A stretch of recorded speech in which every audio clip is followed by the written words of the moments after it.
Hello दोस्तों, कैसे हैं आप सब। आशा करती हूँ आप सब ठीक होंगे। तो आज की हमारी रेसिपी है समोसा, जिसे बहुत जगह पे सिंघाड़ा भी बोलते हैं।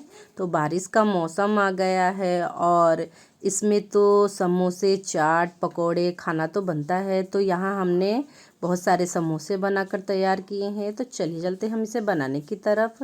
तो हम लेंगे यहाँ पर 2 कप मैदा और मैदे में हम डालेंगे यहाँ पर आधा चम्मच काला कलौंजी, आधा चम्मच हम यहाँ अजवाइन लेंगे और इसे हाथों से क्रश करते हुए डालेंगे।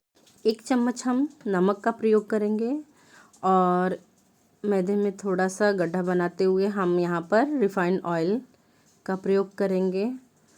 2 कप मैदे के लिए हमने 2 बड़े चम्मच रिफाइंड ऑयल का प्रयोग किया है और इसे हाथों से अच्छी तरह मैदे में मिलाएंगे जब तक कि हमारा आटा अच्छी तरह से मिक्स ना हो जाए। और इस तरह से हमें हाथों में लड्डू बनाते हुए देखना है। जब ये मोइन हमारा अच्छी तरह से मिल जाएगा तो आटा लड्डू की तरह हाथों में बन जाएगा। अब हम इसमें थोड़ा थोड़ा पानी डालकर एक सख्त डो लगाएंगे। समोसे के लिए हमें सख्त डो लगाना होता है और डो लगाकर हम इसे आधे घंटे के लिए रेस्ट में रखेंगे।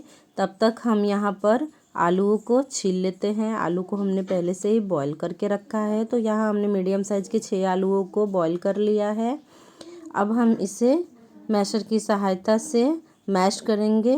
तो बहुत ज़्यादा बारीक हमें नहीं कर देना है इसे, हमें रफली ही मतलब थोड़ा सा मोटा मोटा ही रहे। आप चाहे तो इसे पूरा मैश कर सकते हैं। तो इस तरह से हमने आलूओं को मैश कर लिया है। अब हम गैस पर एक कढ़ाई चढ़ाएंगे और उसमें 2 चम्मच जितना ऑयल डालेंगे और इसमें हम डाल रहे हैं 1 चम्मच जीरा, 1 तेज़पात और अब हम इसमें डालेंगे 1 चम्मच अदरक, लहसुन और मिर्ची का पेस्ट और इसे 2 सेकंड तक हम अच्छी तरह भून लेंगे।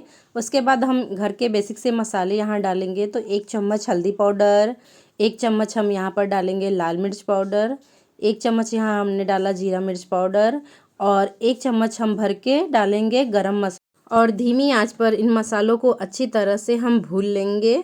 उसके बाद हम यहाँ पर डालेंगे रोस्टेड मूंगफली। तो यहाँ रोस्टेड मूंगफली को डालकर हमने मिला लिया है और स्वाद अनुसार नमक डाल देंगे और मसालों को अच्छी तरह भून लेंगे। उसके बाद हम यहाँ पर आलूओं को डालेंगे और अच्छी तरह से करछी से दबा दबा कर मिला लेंगे। तो इस तरह मिलाकर हम समोसे की स्टफिंग को तैयार करेंगे। यहाँ पर आधी चम्मच से भी कम हम चीनी का प्रयोग करेंगे, जिससे समोसे की स्टफिंग बहुत ही टेस्टी लगेगी। आपको पसंद हो तो डालें, वरना स्किप कर सकते हैं। तो यहाँ हमारा स्टफिंग बनके है तैयार। अब हम मैदे को चेक करते हैं। तो मैदे को हमने रेस्ट में रखे हुए आधे घंटे से भी ज़्यादा हो गए हैं। तो मैदा हमारा अच्छी तरह से सेट हो गया है। अब हम इसे तोड़कर हाथों में इस तरह से लोई बनाएंगे और इसे ओवल शेप देते हुए बेलकर बड़ा करेंगे। तो हम बहुत ज़्यादा बड़े समोसे नहीं बना रहे हैं, मीडियम साइज़ के हम समोसे बनाकर तैयार करेंगे। तो यहाँ इस तरह से ओवल शेप में हमें मैदे को बेल लेना है और बहुत ज़्यादा मोटा और बहुत ज़्यादा पतला नहीं रखना है। इस तरह से हमने पूरी को बेल लिया है। इसे हम बीच से कट लगाएंगे और कटोरी में पानी रखेंगे और किनारों को पानी की मदद से चारों तरफ लगा लेंगे। अब हम इसे इस तरह से मोड़ेंगे और अच्छी तरह से चिपका देंगे, जिससे ये तेल में खुले नहीं।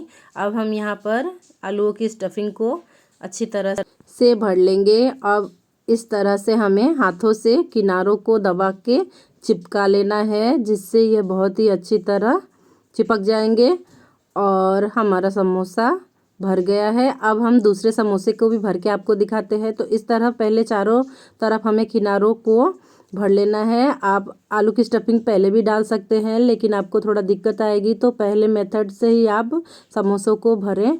तो इस तरह से हमें किनारों को चिपका लेना है और आलूओं को अच्छी तरह दबा के भर के फिर से बाहरी किनारों को दबा देना है। तो आप सब देख सकते हैं हमारा दूसरा समोसा भी बनके है तैयार। तो इस तरह से हमने सारे समोसों को भर लेना है और ऑयल को हम कढ़ाई में रख देंगे गरम होने के लिए।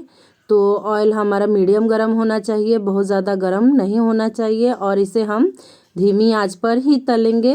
बहुत ज़्यादा तेज़ फ्लेम हमें नहीं रखना है, तो मीडियम टू लो फ्लेम पर ही हम समोसों को कम से कम 10 से 12 मिनट लग जाएंगे हमें समोसों को तलने में। तो बहुत ज़्यादा समोसे एक बार में ना डालें और तेल थोड़ा ज़्यादा ही ले, जिस तरह हमने लिया है। और समोसे हमारे अच्छी तरह ऑयल में डूबे होने चाहिए, तभी ये अच्छी तरह से क्रिस्प हो पाएंगे। तो इसे हम 12 से 13 मिनट तक अच्छी तरह तलेंगे उलट पलट कर। जब ये गोल्डन ब्राउन हो जाए तब हम इन्हें निकालेंगे। तो इस तरह से हमने झारे में समोसों को निकाल देना है। तो हमने एक बारी में 7 समोसे तले हैं। तो इस तरह से हमें थोड़ा थोड़ा करके सारे समोसों को तल लेना है। और पुदीने की हरी चटनी, टोमेटो सॉस के साथ आप समोसों को खा सकते हैं। और इससे पहले हमने छोले समोसे की रेसिपी डाल रखी है, आप एक बार ज़रूर ट्राई करें। तो आपको हमारी ये रेसिपी कैसी लगी हमें कमेंट करके ज़रूर बताएं। तो इस बार इस समोसे, छोले, चाट, पकोड़े का स्वाद लें और एक बार समोसे ज़रूर बनाकर खाएं। बाज़ार से तो हमने बहुत समोसे खाए हैं, घर पर एक बार हेल्दी तरीके से आप बनाएं और सबको खिलाएं। तो मिलते हैं अगले वीडियो में, तब तक के लिए स्वस्थ रहें, मस्त रहें, बाय बाय।